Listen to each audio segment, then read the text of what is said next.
रसूल पाक का विशाल हुआ ना, हजरत बिलाल ने मुंह से लफ्ज ही कोई नहीं अदा किया। किसी ने अपना दुखड़ा किसी अंदाज में सुना लिया। हजरत उमर ने कहा, जिसने कहा हुजूर विशाल करके गर्दन उड़ा दूंगा। हजरत उस्मान गनी ने कहा, खबरदार कोई मुझे आके ना बताए कि मुस्तफा विशाल कर गए। हजरत अली मुर्तज़ा रज़ी अल्लाह तआला अन्हु ने फरमाया, ना भाई मेरे मुस्तफा पर तो मौत आती ही नहीं। जिस तरह आप लोगों पे सब लोगों ने अपने अपने इजहार कर लिए ना, बिलाल ने किसी को दुख बताया ही नहीं। एक कोने में बैठ के ना हजरत बिलाल अकेले आंसू बहाते रहे, किसी को बताया ही नहीं, अकेले रोए। एक शख्स कहने लगा, यार बिलाल बोलता नहीं। कहा, ना बुलाओ इसे। असर की नमाज का वक्त हुआ ना, तो वो बिलाल जो काबे की छत पे बगैर सीढ़ियों के चढ़ गया था, वो बिलाल जो काबे की छत पे बगैर किसी सहारे के चढ़ गया था, उस बिलाल को कहा कि बिलाल चढ़ जरा, आजान पढ़, मस्जिद की छत पे चढ़ जा।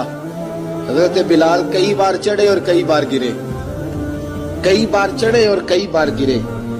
हजरत बिलाल हबशी रज़ी अल्लाह तआला ने आवाज दी, कहा, सलमान मेरी मदद करना, मेरी मदद करना, अब मुझसे चढ़ा नहीं जाता, अब मुझसे जाया नहीं जाता। जनाब सलमान फारसी ने भी सवाल नहीं पूछा कि बिलाल तू बीमार है, ये नहीं पूछा। हजरत बिलाल को 2-4 सहाबा ने उठाया, छत पे पहुंचाया। बिलाल ने अजान शुरू की।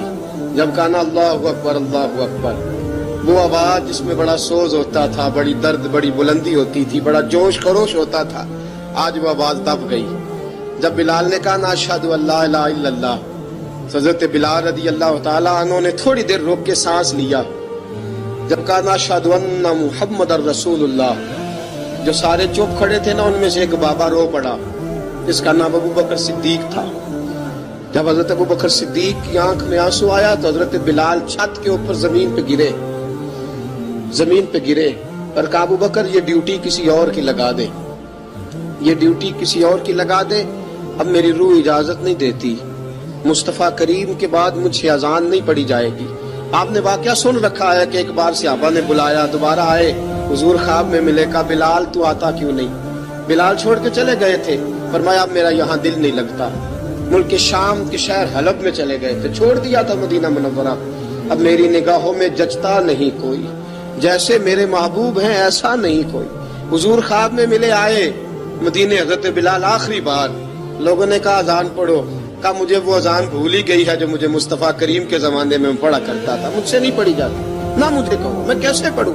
इमाम हसन और हुसैन ने आके दामन थामा ना, तो कहा बेटा मैं तुम्हारी नानी का भी नौकर रहा हूँ, मैं तुम्हारी माँ की चक्की भी पीसता रहा हूँ, मुझसे कोई फरमाइश ना कर डालना, मैंने नौकरी की है और मुझे अगर अल्लाह ने तौफीक दी तो मैं तुम्हारे बच्चों के पैर भी धोया करूंगा। लेकिन इमाम हसन रज़ी अल्लाह तआला उन्होंने फरमाया, बिलाल एक बार तो अजान सुनानी पड़ेगी। सुनाई बिलाल ने अजान।